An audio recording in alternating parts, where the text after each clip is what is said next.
열왕기상 8장 54절부터 66절까지 말씀입니다. 구약 성경 527쪽쯤에 있습니다. 열왕기상 8장 54절부터 66절까지 말씀을 한 절씩 교독하겠습니다. 제가 먼저 54절을 봉독하겠습니다. 솔로몬이 무릎을 꿇고 손을 펴서 하늘을 향하여 이 기도와 간구로 여호와께 아뢰기를 마치고 여호와의 제단 앞에서 일어나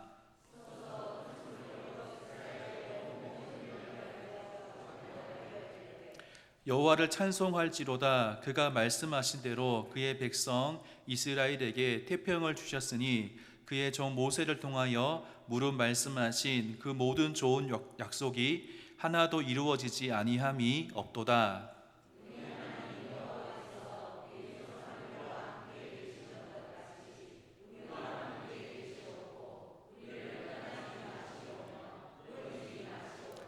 우리의 마음을 주께로 향하여 그의 모든 길로 행하게 하시오며 우리 조상들에게 명령하신 계명과 법도와 율례를 지키게 하시기를 원하오며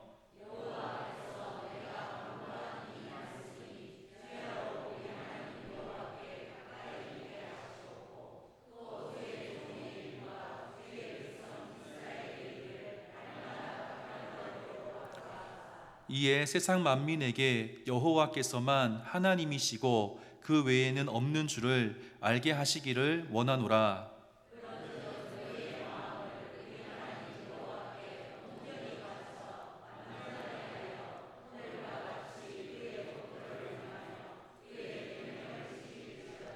이에 왕과 및 왕과 함께한 이스라엘이 다 여호와 앞에 희생 제물을 드리니라.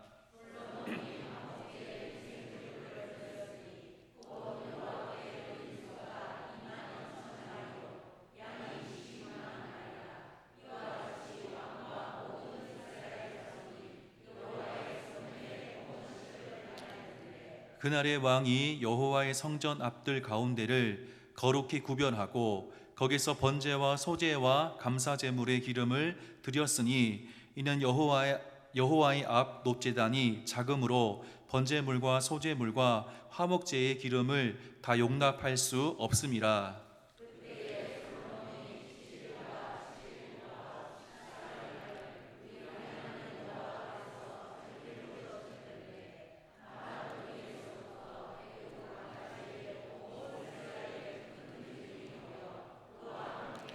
같이 읽겠습니다. 여덟째 날에 솔로몬이 백성을 돌려보내매 백성이 왕을 위하여 축복하고 자기 장막으로 돌아가는데 여호와께서 그의 종 다윗과 그의 백성 이스라엘에게 베푸신 모든 은혜로 말미암아 기뻐하며 마음에 즐거워하였더라. 아멘. 긴 말씀인데 이 말씀을 통해서 하나님의 크신 은혜가 있기를 소망합니다. 오늘 수요예배 오신 분들 좀 되게 많아 보입니다. 많아 보이는데 오신 분들을 주님의 이름으로 환영하고 축복합니다. 우리 옆에 있는 분들과 인사했으면 좋겠습니다. 수요예배 때 뵈니까 더 좋습니다. 수요예배 때 뵈니까 더 좋습니다. 지난 3일 동안 하나님께서 지켜주셨고 또 이렇게 수요일날 많은 성도님들이 모여서 함께 예배 드릴 수 있음이 감사합니다.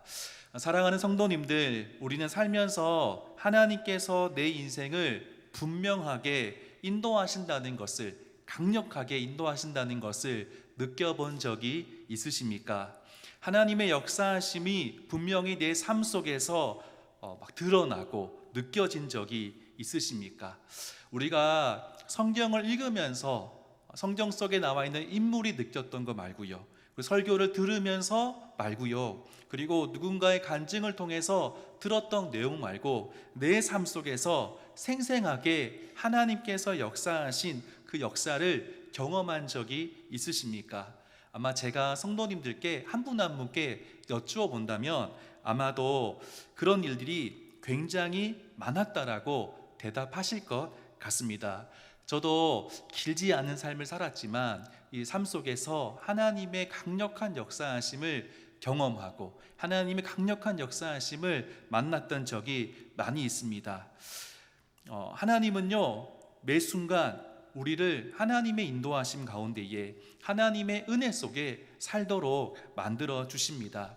그렇다면 우리 삶에 하나님의 분명한 인도하심과 강력한 역사가 나타날 때, 그것을 경험하게 될 때 우리는 어떻게 반응해야 되겠습니까? 지난 주일날 담임 목사님께서 말씀을 전하셨는데, 우리는 하나님의 자녀입니다. 하나님은 우리의 아빠, 아버지이시고 우리는 하나님의 자녀입니다. 우리는 하나님의 자녀이기 때문에 우리의 아빠, 아버지이신 하나님께서 우리의 삶을 늘 인도하십니다. 우리가 인지를 하든 인지를 하지 못하든 하나님은요, 우리의 삶을 가장 좋은 길로, 가장 선한 길로 인도하고 계십니다. 그런데 우리가 영적으로 깨어 있을 때, 우리가 그것을 느끼게 될 때 있지 않습니까? 그때에 우리는 어떻게 반응해야 되는지 오늘 말씀을 통해서 좀 살펴보고 싶습니다. 오늘 말씀은 성전 건축을 마무리하는 솔로몬과 이스라엘 백성들의 모습이 기록되어 있습니다. 성전 건축을 모두 마친 솔로몬 왕은 이스라엘 모든 지도자들과 백성들을 예루살렘으로 불러 모았습니다. 이스라엘 백성들이 다 솔로몬 왕 앞에 예루살렘에 모였습니다. 그때에 제사장들은 여호와의 언약궤를 성전 안에 있는 지성소로 드디어 옮기게 되는 일을 하게 됩니다. 제사장들이 성소에서 나옵니다. 그 법궤를 그 지성소에다 두고 나오게 되는데, 그때에 놀라운 일이 일어났습니다. 제사장들이 구름이 임하게 되는데 그 구름으로 인해서 제대로 서지 못할 정도의 하나님의 영광을 경험하게 되었습니다. 성경은 이 상황을 이렇게 해석해 줍니다. 8장 11절 하반절 말씀인데요, 우리 같이 읽어보겠습니다. 시작. 이는 여호와의 영광이, 아멘, 하나님의 영광이 성전에 가득했다라고 말씀합니다. 예전에 기억나십니까? 모세가요, 성막을 완공했을 때 그때처럼 하나님께서 구름으로 강력하게 임재하는 것을 직접 보여주셨습니다. 사랑하는 성도님들, 이때에 솔로몬과 그것을 지켜본 이스라엘 백성들의 마음이 어떠한 마음이었겠습니까? 너무나 감사하고 감격한 그 시간이었지 않겠습니까? 이때 솔로몬은요, 이스라엘 백성들을 위해서 하나님께 기도를 드리고 하나님의 약속을 붙들고 기도를 하는 모습을 보여줍니다. 기도를 마친 솔로몬은 모든 백성을 향해서 축복을 합니다. 하나님은 모세를 통해서 말씀하신 모든 약속을 이스라엘 백성들에게 이루어지게 하셨습니다. 하나님은 그들의 조상들과 함께 있었던 것처럼 앞으로도 이스라엘 백성과 함께 하기를 원한다라고 백성들을 향해서 말씀을 선포합니다. 이어서 솔로몬은 이스라엘 백성들에게 온 마음으로 하나님께 드리고 하나님께서 조상들에게 명령하신 계명과 법도와 율례를 반드시 지켜야 된다라고 명령합니다. 기도와 축복을 마친 솔로몬은요, 이스라엘 백성들과 함께 하나님께 제사를 드리게 됩니다. 이때 드린 제물의 양은요, 상상을 초월하는 엄청난 양의 제물을 드리게 됩니다. 하나님께 소 2만 2천 마리와 양 12만 마리를 제물로 바쳐서 드립니다. 제물을 다 하나님께 드릴 수 없을 정도로 많이 드려서 성전 앞들을 거룩히 구별하고 거기에서 번제와 소제와 감사의 제물을 드려야 할 정도로 엄청난 제물의 것을 하나님께 드렸던 모습을 보게 됩니다. 한번 상상해 보셨습니까? 이 말씀을 읽으면서 설교를 준비하면서 한번 상상해 봤습니다. 도대체 얼마만큼의 많은 양의 제물을 하나님께 드렸을까? 2만 2천 마리, 12만 마리, 도저히 상상할 수 없을 정도의 제물을 하나님께 드렸습니다. 그런데 이것을 드리는 현장 가운데 이스라엘 백성들은 어떠한 마음의 상태였겠습니까? 너무 아깝다라고 하면서 드렸겠습니까? 아니라고 생각합니다. 이스라엘 백성들은요, 정말 기쁨과 감사함으로 하나님께 예배를 드렸을 것입니다. 하나님께서 베풀어 주신 은혜에 감사해서 감격해서 하나님께서 약속하신 모든 복을 이미 풍성하게 누리고 있음에 감사함으로 기쁨과 감사와 축제, 감사의 축제 예배를 하나님께 드렸습니다. 이미 베풀어 주신 은혜에 감사하면서 다른 것을 바라보는 것이 아니라 순전한 마음으로 하나님께 예배를 드렸던 것입니다. 오늘 말씀을 통해서 성전을 완공한 후에 솔로몬과 이스라엘 백성들이 베풀어 주신 은혜를 기억하면서 순전한 마음으로 예배를 드린 것처럼 우리 성도님들의 개인과 가정과 그리고 우리 남부교회의 그와 같은 예배가 회복되는 시간이 되기를 소망합니다. 그렇다면 예배 속에서 기쁨과 감사함으로 하나님을 깊이 만나기 위해서 우리는 무엇을 해야 되는지 오늘 말씀을 통해서 한번 살펴보기를 원합니다. 첫 번째, 우리는 하나님의 복을 소망해야 합니다. 우리는요 하나님의 복을 간절히 바라야 하는 것입니다. 제가 기복주의를 말씀드리는 것이 아닙니다. 예배 속에 깊이 하나님을 만나기 위해서 우리는 하나님의 복을 소망해야 하는 것입니다. 솔로몬은 이스라엘 백성을 위해서 축복하기 전에 하나님을 향해서 먼저 기도를 드렸습니다. 54절 말씀을 저희가 읽어보겠습니다. 54절 말씀입니다. 시작.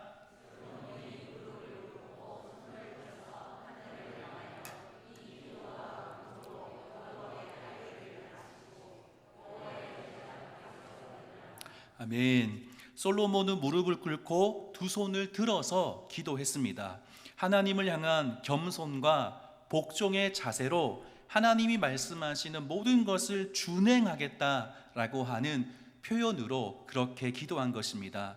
하나님 앞에 먼저 기도를 드렸습니다. 솔로몬은 하나님을 향해서 기도드린 이후에 제단에서 일어나 큰 소리로 회중을 향해서 축복을 합니다. 하나님께 받은 마음으로 축복을 합니다. 자신의 마음대로 축복하는 것이 아니라 하나님의 뜻대로 축복을 하는 것을 볼 수 있습니다. 오늘 이 솔로몬의 그 축복에 대해서 좀 살펴보기를 원합니다. 한 3가지 정도 살펴보기를 원하는데 너무나 중요한 말씀입니다. 우리가 깊이 있게 하나님을 만나기 위해서, 깊이 있게 하나님께 나아가기 위해서 3가지 복이 너무나 중요한데 이 3가지 복이 어떤 복인지 잠깐 살펴보겠습니다. 솔로몬의 첫 번째 축복은요, 하나님의 임재입니다. 하나님의 임재입니다. 돈이나 명예나 그런 것이 아니라 하나님의 임재를 첫 번째 축복으로 고백하고 있습니다. 57절 말씀을 저희가 같이 읽겠습니다. 57절입니다. 시작.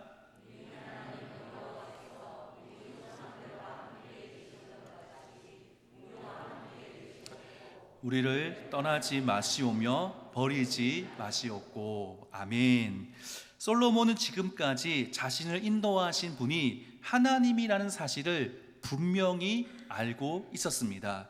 그렇기 때문에 솔로몬은 놀라운 은혜의 순간에 하나님의 함께 하심을 이스라엘 백성들과 함께 구했습니다. 그것을 축복으로 선포했습니다. 성전이 아무리 웅장해도 하나님의 임재가 없다면 그냥 건물에 불과한 것입니다. 그냥 멋있는 건물에 불과하고 예쁜 건물이고 그리고 돈을 많이 들여서 만든 건물에 불과한 것입니다. 그 이상도 그 이하도 아닌 겁니다. 정말 중요한 것은 그곳에 하나님께서 거하시는 것, 그것이 정말 중요한 것입니다. 성전에 하나님께서 임재하셔야지 성전이 될 수 있습니다. 사랑하는 성도님들, 신약시대의 성전은 바로 우리 몸이라고 말씀하셨습니다. 예수님을 믿음으로 구원받은 사람들에게 하나님께서 임재하신다라고 말씀해 주셨습니다. 그런데 구약시대의 성전이 진짜 성전이 되기 위해서 하나님께서 임재하셔야 하듯이 우리에게도 하나님께서 임재하셔야 우리가 진짜 하나님의 성전이 될 수 있는 것입니다. 이것은 정말 중요한 것입니다. 제가 지난 주일에 고등부 설교에서 아이들에게 이렇게 목소리를 크게 막 하면서 설교했던 적이 있었습니다. 우리가 아무리 좋은 대학에 들어가더라도, 남들이 놀라운 스펙을 가지고 있더라도, 아무리 좋은 곳에 취직을 하더라도, 우리의 외모가 다른 사람들의 눈에 너무나 좋게 보여도 우리에게 하나님께서 임재하시지 않는다면 아무런 의미가 없고, 하나님께서 우리에게 거하시지 않는다면 우리는 더 이상 하나님의 성전이 될 수 없다. 반대로 우리가 평범한 대학에 진학하더라도, 남들이 보기에 좋은 스펙이 아니고 좋지 않은 곳에 취직을 하더라도, 우리의 외모가 평범하더라도 하나님께서 우리와 함께 하신다면 의미 있는 인생이 되고, 하나님께서 우리에게 거하신다면 우리는 하나님의 아름다운 성전이 될 수 있다라고 말씀을 전했습니다. 세상에 정말 스펙이 좋더라도, 우리가 볼 때 매우 뛰어난 사람이라 할지라도 하나님께서 임재하시지 않으면 아무런 의미가 없는 것입니다. 반대로 평범해 보인다 할지라도, 아니 좀 부족해 보인다 할지라도 하나님께서 임재하시면 그 사람은 정말 의미 있는 인생을 살게 되는 것이고, 하나님의 성전으로 살게 되는 것입니다. 사랑하는 성도님들, 요셉의 삶을 기억해 보십시오.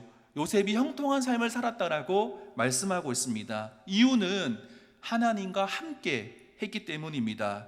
요셉은 보디발의 아내가 자신을 유혹할 때 죄를 짓지 않았습니다. 하나님께 범죄하지 않았습니다. 오해를 받아서 감옥에 가는 한이 있더라도 그는 죄를 짓지 않으면서 죄와 피 흘리기까지 싸웠던 모습을 보게 됩니다. 성경은 그런 요셉이 형통했다라고 말씀합니다. 왜 그랬을까요? 요셉이 죄와 함께하지 않고 하나님과 함께하는 삶을 살았기 때문입니다. 하나님의 관점은 세상에서 잘되고 못되고에 있는 것이 아닙니다. 하나님의 관점은 하나님과 함께하느냐 그렇지 못하느냐에 있다는 것입니다. 우리가 정말 중요하게 생각해야 할 것은 하나님의 관점으로 인생을 살아가는 것입니다. 우리가 평생 놓치지 말아야 할 것은 하나님이 우리에게 거하시는 인생을 살아야 한다는 것입니다. 하나님의 임재 속에 살아가는 것입니다. 가장 중요하게 생각해야 할 것이 하나님과 동행하는 것입니다. 이것이 솔로몬이 말한 첫 번째 축복입니다. 이스라엘 백성들에게 가장 큰 복이 하나님께서 함께 하신다라고 하는 복입니다. 사랑하는 성도님들, 건강이 필요합니다. 저도 건강했으면 좋겠습니다. 살을 빼고 건강했으면 좋겠습니다.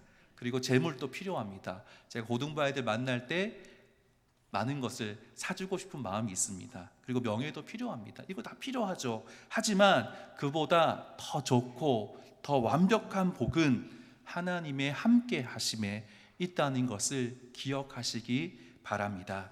두 번째 축복은요, 이스라엘 백성들의 마음이 하나님께로 향하는 것입니다. 다른 것에 향하는 것이 아니라 하나님께로 향하는 것입니다.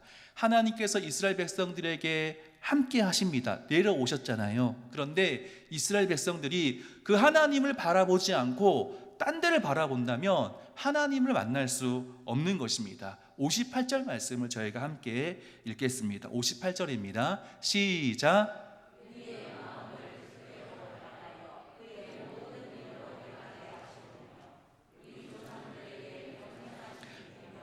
법도와 율례를 지키게 하시기를 원하오며.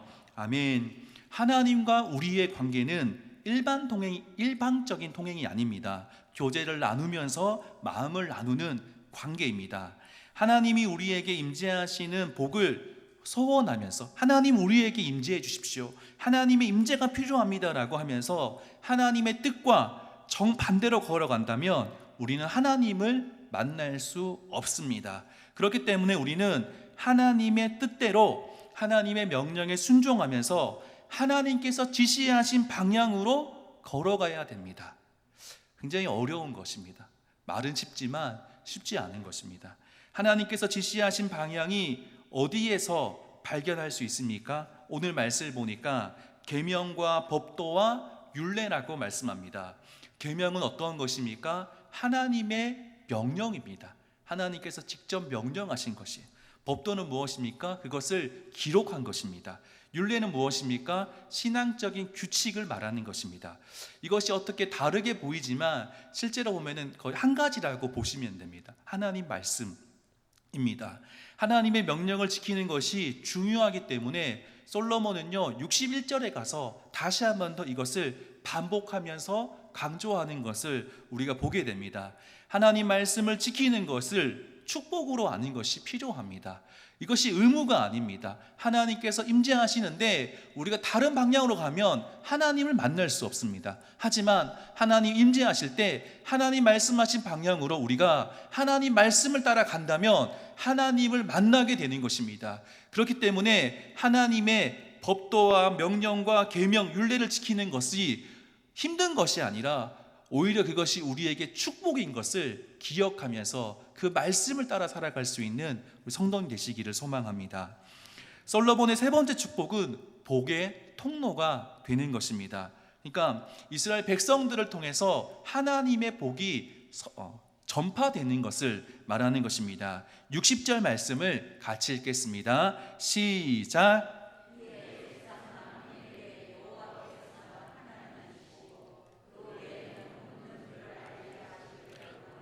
아멘.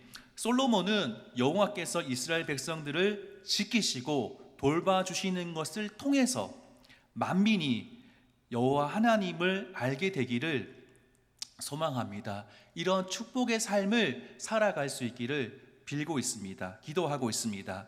즉 이스라엘 백성들이 복의 통로가 되는 것입니다. 한번 보십시오.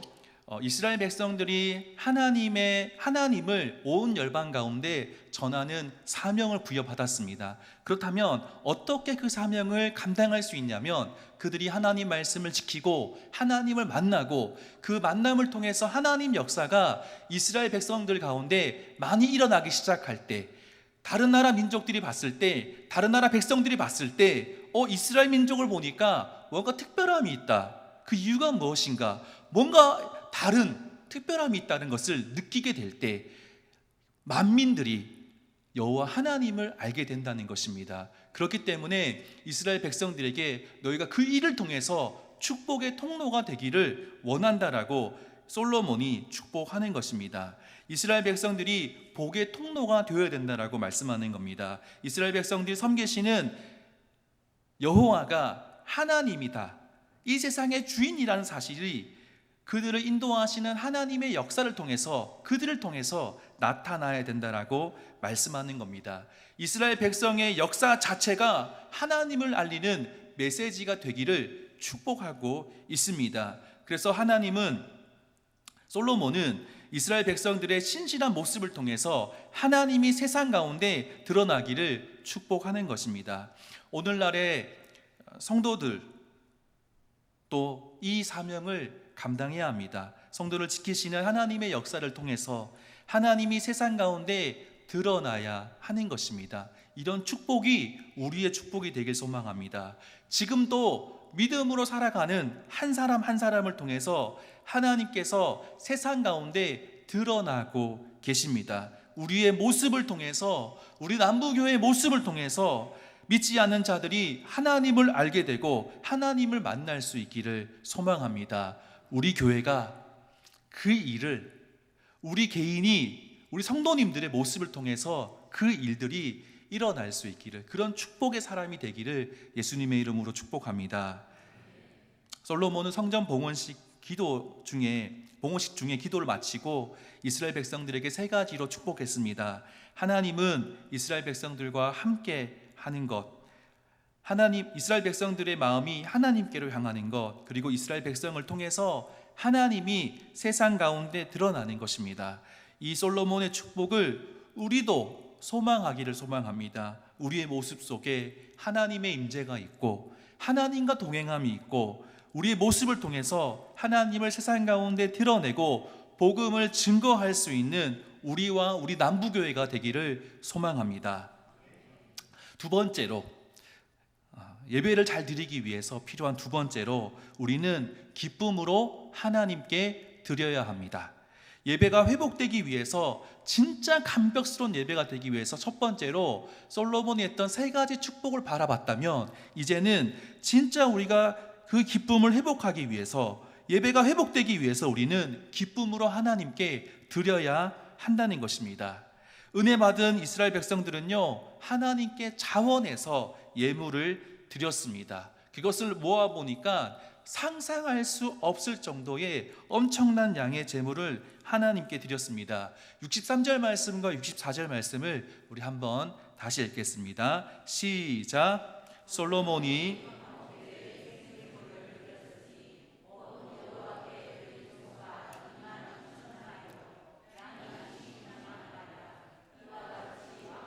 모든 이스라엘 자손이 여호와의 성전의 봉헌식을 행하였는데, 그날에 왕이 여호와의 성전 앞들 가운데를 거룩히 구별하고 거기서 번제와 소제와 감사 제물의 기름을 드렸으니, 이는 여호와의 앞 놋제단이 작음으로 번제물과 소제물과 화목제의 기름을 다 용납할 수 없음이라. 아멘. 제가 몇 주 전에 솔로몬의 1000번제에 대해서 설교를 한 적이 있습니다. 설교를 하면서 1000번제 그 양이 얼마나 될까를 설명하면서, 양으로 따진다면 양이 한 마리에 30만 원, 그래서 1000마리라고 하면은 3억쯤 된다고 말씀을 드렸습니다. 소라고 따진다면은 200만 원, 그러면 20억 정도가 된다라고 설교를 한 적이 있었습니다. 똑같은 논리로 우리가 찾아본다면 소가 22,000마리입니다. 200만 원이라고 한다면, 제가 정확히 계산한 게 맞는지 모르겠는데 440억이었습니다. 엄청나지 않습니까? 그리고 양이요 30만 원이라고 본다면 12만 마리니까 단순히 계산하면은 360억입니다. 엄청나죠? 합치면 얼마일까요? 800억입니다. 제가 뭐 800억 막 돈을 얘기하는 것이 아니에요.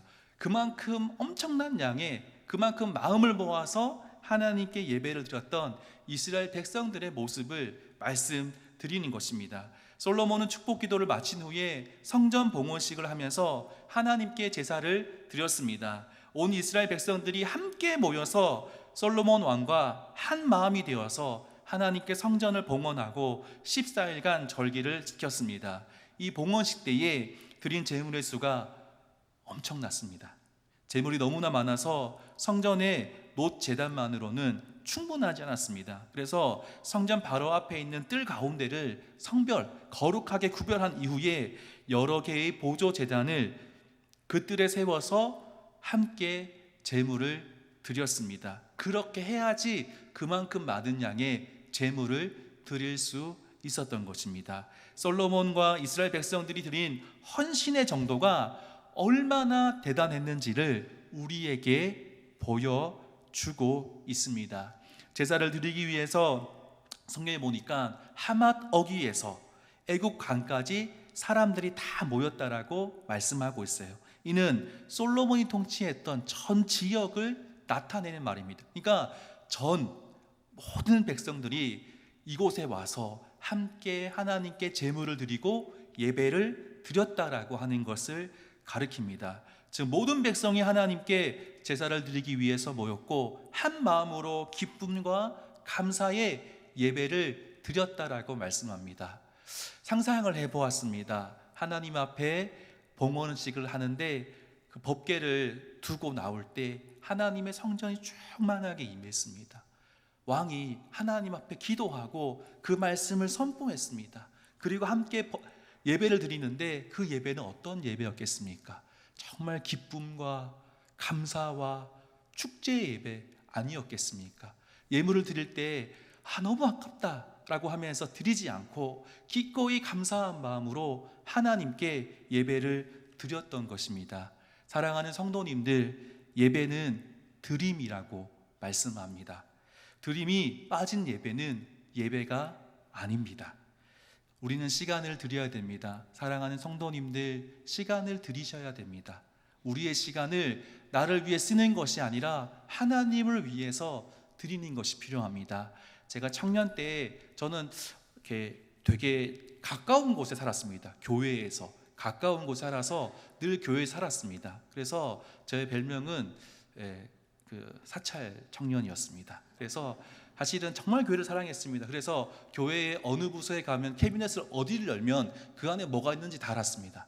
그래서 이 유치부실에는 뭐가 있고 유년부실에 뭐가 있고 뭐가 있는지 다 알았습니다. 그래서 뭘 찾아라 그러면은 달려가서 당장 가지고 없을 정도로 교회를 사랑했고 교회에 있는 것을 참 좋아했습니다. 고등학교 때도 그 모의고사를 치고 나면은 다 쉬고 싶을 때 모의고사가 수요일 치면은 수요 예배가 나왔습니다. 교회에 오는 것이 너무 좋았습니다. 그날은 야자가 없기 때문에 교회에 오는 것이 너무 좋았어요. 교회에 오는 것이 너무 좋았고 집 앞에 교회가 있기 때문에 가는 것이 쉽지웠습니다. 뭐 한 5분만 나가면 교회였기 때문에 너무 기쁜 마음으로 달려갔던 기억이 있는데, 그런데 어떻게 하다 보니까 집이 이사를 가게 됐습니다. 그래서 그 다음부터 교회 가는 것이 쉽지 않더라고요. 왜냐하면은 버스를 타기 위해서 정류장까지 한 10분 정도 걸어가야 되고, 버스를 기다려야 되고, 버스를 타고 내려서 또 걸어가야 됩니다. 그런 것들 반복하니까 괜히 교회 가기 싫은 제 모습을 발견하게 되었어요. 그런데 제가 설교를 듣는데 청년 때 청년부 목사님께서 이렇게 말씀하시는 것이었어요. 예배를 드리기 위해서 30분 미리 집을 나서야 되는 분이 있냐, 청년이 있냐, 그리고 1시간이 걸린 사람이 있냐, 여러분 기뻐하라고 말씀하는 거예요. 다른 사람들보다 먼저 예배를 드릴 수 있다는 거예요. 어떤 것이냐면 1시간 일찍 나오면은 그 일찍 나오는 시간을 하나님께 드리는 것이다라고 말씀해 주셨어요. 그때부터 마음이 편했습니다. 교회 나올 때에 시간이 아깝지 않았습니다. 교회를 가기 위해서 준비하고 예배를 드리기 위해서 준비하는 그 시간이 기쁜 시간이었습니다. 걸어가는 시간도 기뻤고, 버스 타는 시간도 기뻤고, 버스에서 내려서 교회 가는 그 발걸음이 너무나 좋았던 기억이 있습니다. 그 시간이 하나님을 예배하는 시간이었기 때문입니다. 사랑하는 성도님들, 우리가 시간을 하나님께 드려야 될 줄 믿습니다. 두 번째는 물질을 하나님께 드려야 하는 것입니다. 오늘 말씀에 나온 것처럼 감당할 수 없는 물질을 하나님께 드림으로써 예배를 드릴 수 있어야 됩니다. 여러분 부담되시죠? 부담될 줄 믿습니다. 저도 부담이 됩니다. 물질을 많이 드리는 것이 중요한 것이 아니라 물질 속에 우리 마음을 담아서 드리는 것이 중요하다라고 말씀하는 겁니다. 우리가 물질을 드릴 때 그 속에 우리 마음이 담기기 때문입니다. 사랑하는 성도님들, 하나님께 예배를 드릴 때 우리가 감당할 수 없을 만큼 그 은혜가 너무나 커서 하나님 앞에 그 예물을 드려본 기억이 있으십니까? 하나님 앞에 우리 애가 정말 돈 생각하지 않고 하나도 아깝지 않고 하나도 아깝지 않은, 이 돈이 있으면 뭘 할 텐데 그런 마음이 전혀 들지 않고 하나님 앞에 예물을 드려본 적이 언제이십니까? 여러분, 우리의 마음을 주님께 드리고 물질을 하나님께 드릴 수 있길 소망합니다. 세 번째로 우리의 인생을 하나님께 드려야 하는 것입니다. 나의 꿈이 아니라 하나님의 비전을 품는 것이 우리에게 필요합니다. 나의 꿈이 아니라 하나님의 비전, 내 인생을 주님께 드리는 것이 필요합니다. 예전에 오래전에 고3 수능을 친 자매를 만난 적이 있었습니다. 이 자매는 원래 꿈이, 하나님께 주신 꿈이 선생님이었습니다. 그런데 수능을 너무 잘 쳤답니다. 그래서 선생님이 되기에는 아까운 성적이었답니다. 고민을 많이 했답니다. 그런데 이 청년, 이 고3 수험생이 수능을 치고 난 다음에 어느 예배 가운데 어떤 목사님께서 이 자매를 위해서 축복 기도를 해줬는데 이렇게 기도해 주셨답니다. 하나님, 이 자매에게 가르치는 은사를 주셔서 감사합니다. 그때 이 자매는 펑펑 울고는 이렇게 고백했습니다. 예, 순종하겠습니다. 내 뜻이 아니라, 내 인생이기 때문에 마음을 살아가는 것이 아니라 하나님께서 내 인생을 이끌어 가시도록 내 인생을 드리는 것이 필요합니다. 이것이 예배라고 말씀합니다. 66절을 우리 마지막으로 읽어보겠습니다. 66절입니다. 시작.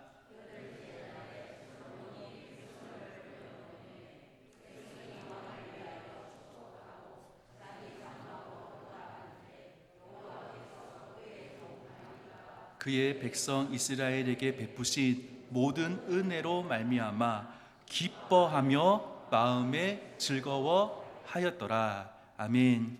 성전 봉헌식 때 드린 예배는 기쁨이 가득한 예배였습니다. 이렇게 기쁨으로 예배를 드린 이유가 무엇입니까? 여호와께서 그의 종 다윗과 그의 백성 이스라엘에게 베푸신 모든 은혜로 말미암아 기뻐하며 하나님께 예배를 드렸다라고 말씀합니다. 하나님은요, 예수님의 죽음과 부활을 통해서 우리를 성전 삼아 주셨습니다. 성도는 이 은혜에 감사하면서 솔로몬과 같이 아낌없이 하나님 앞에 예배를 드려야 하는 것입니다. 솔로몬처럼 기브온 산당에서 1000번제를 드려서 복을 받은 것에 머무르지 않고 더욱 풍성한 화목 제사를 하나님께 올려 드려야 하는 것입니다.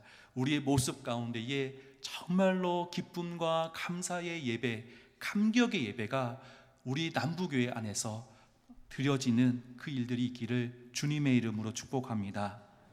오늘 말씀을 마무리하겠습니다. 솔로몬은 하나님의 은혜 가운데 성전 건축을 마쳤습니다. 다 하나님의 은혜였습니다. 그 은혜를 우리는, 솔로몬은요, 자신이 받은 은혜를 기억하며 늘 하나님과 함께 하기를 소망했습니다. 또한 받은 은혜를 기억하면서 하나님께 기쁨으로 자원하여서 예물을 드림으로 예배를 드렸습니다. 우리 또한 은혜를 받은 것이 많이 있습니다. 여러분 기억나십니까? 하나님께서 여러분을 하나님의 자녀로 삼아 주셨습니다. 하나님께서 죽을 수밖에 없는 우리를 예수님의 피로, 예수 그리스도의 십자가의 보혈로 우리를 하나님의 자녀로 삼아 주셨습니다. 그런 은혜를 받았다면 우리의 마땅한 모습은 하나님께 기쁨과 감사의 예배를 올려 드리는 것입니다. 오늘 다시금 하나님의 은혜를 기억하시기 바랍니다. 그리고 이 은혜를 기억하며 기뻐하며 하나님께 우리의 사랑을 고백하는 성도님들이 되시기를 주님의 이름으로 축복합니다. 기쁨으로 예배하며 모든 것을 올려드리는 우리 남부교회가 되기를 주님의 이름으로 축복합니다. 기도하겠습니다. 하나님 아버지 감사합니다. 성전 봉헌식 속에 기쁨과 감사와 한의 예배를 드리는 모습을 보았습니다. 하나님께서 약속하신 것을 어떻게 이루셨는지 그 감동과 환희 속에 예배드리는 모습을 보게 하시니 감사합니다. 하나님, 저희가 드리는 예배가 이런 예배가 될 수 있도록 주님 도와주시옵소서. 우리를 구원하신 예수 그리스도로 인해서 기뻐하며 감사하며 찬양할 수 있도록 주님 도와주시옵소서. 우리를 성전 삼아 주신 은혜에 감사하며 하나님의 복을 사모하는 저희들 될 수 있도록 도와주시옵소서. 하나님, 성막이 완공되었을 때 하나님의 영광이 충만하게 임했던 것처럼, 성전이 완공되었을 때에 하나님의 영광이 충만하게 임했던 것처럼 저희 남부교회 예배 가운데 하나님의 영광이 충만하게 임할 수 있도록 주님 도와주시옵소서. 우리 모두가 이 은혜 속에 감격하며 하나님께 나아갈 수 있도록 주님 도와주시옵소서. 하나님 아버지, 지금까지도 베풀어 주신 은혜가 너무나 큰데 앞으로도 더 크신 은혜를 사모하며 하나님의 자녀로 살아갈 수 있도록 도와주시옵소서. 감사합니다. 예수님의 이름으로 기도드리옵나이다. 아멘.